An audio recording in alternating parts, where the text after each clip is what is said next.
أعوذ بالله من الشيطان الرجيم. بسم الله الرحمن الرحيم. يا أيها الناس كلوا مما في الأرض حلالا طيبا ولا تتبعوا خطوات الشيطان إنه لكم عدو مبين. إنما يأمركم بالسوء والفحشاء وأن تقولوا على الله ما لا تعلمون. وإذا قيل لهم اتبعوا ما أنزل الله قالوا بل نتبع ما ألفينا عليه آباءنا أولو كان آباؤهم لا يعقلون شيئا ولا يهتدون. ومثل الذين كفروا كمثل الذي ينعق بما لا يسمع إلا دعاء ونداء صم بكم عمي فهم لا يعقلون. يا أيها الذين آمنوا كلوا من طيبات ما رزقناكم واشكروا لله إن كنتم إياه تعبدون. Assalamu alaikum wa rahmatullahi wa barakatuh. This is Munibah Khan and you're watching Duroos-Ul-Qur'an.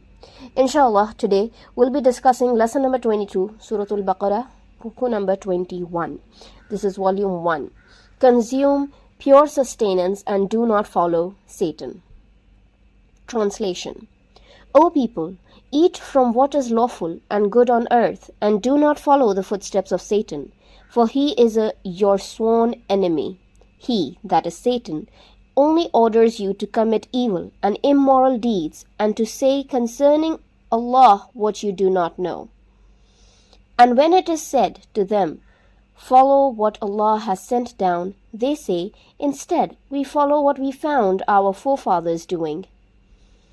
Would they do so, even though their forefathers had no understanding, nor were they guided? The similitude of those who disbelieved is like cattle not understanding the calls of the shepherd, except shouts and cries. They are deaf, dumb, and blind, and they understand nothing. O you who believe, eat of the good things we have provided for you, and be grateful to Allah if you truly worship Him alone. These are the first 5 verses of the 21st Ruku of Surah Al-Baqarah that are recited, and their translation is presented.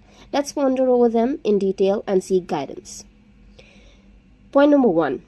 The Quran first addressed the human race and invited them to worship the Lord. Then it turned their attention to the institution and responsibilities of the divine caliphate. Here, for the second time, the general human race is being addressed to the pure and lawful livelihood, because worship and obedience are not limited to the method of prayer only. It also extends to the various aspects of life, including politics, social matters, the responsibilities of the caliphate, and the methods of earning a living.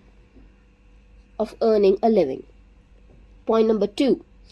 In essence, the point is that when a person is heedless of God's worship and obedience in any corner or field of life, they are inevitably drawn towards the influence of Satan. Satan is, without a doubt, humanity's open enemy. His hostility is evident from the story of Adam alayhi salam and Hawa alayhi salam, their temptation and their deviation. The evidence for this also lies in the fact that Satan consistently commands evil.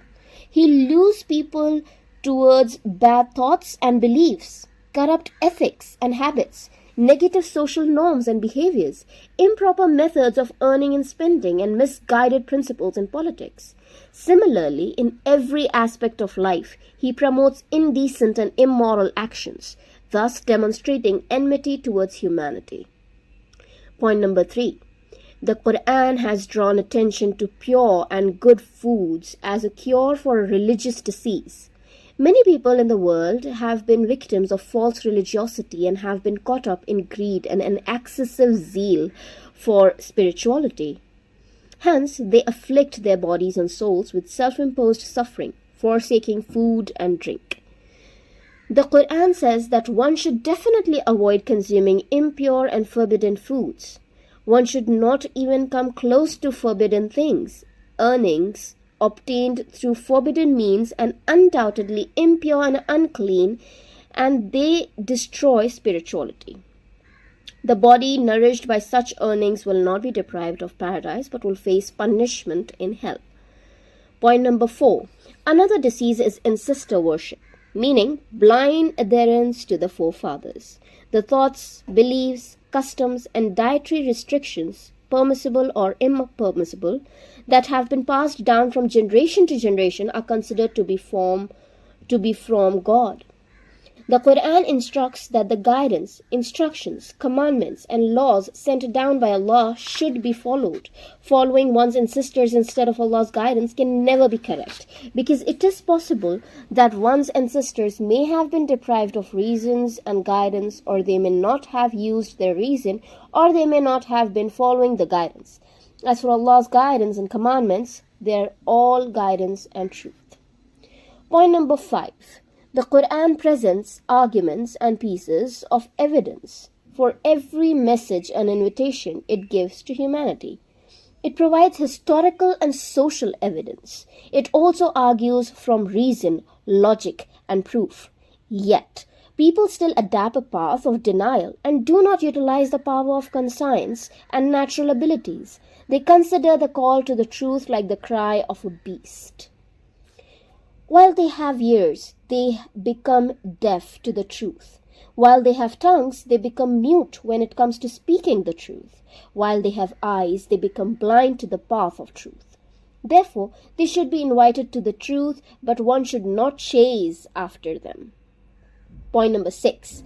Believers are being told that whether others accept or not, they will ultimately bear the consequence of their own actions. But as believers, it is incumbent upon you that your faith demands you to stay away from forbidden things and forbidden means, not even going near them.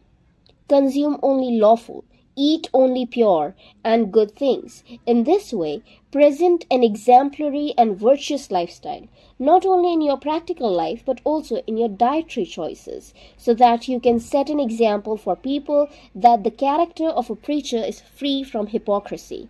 Proclaiming the truth is your duty, and acting upon the truth should be your commitment and practice.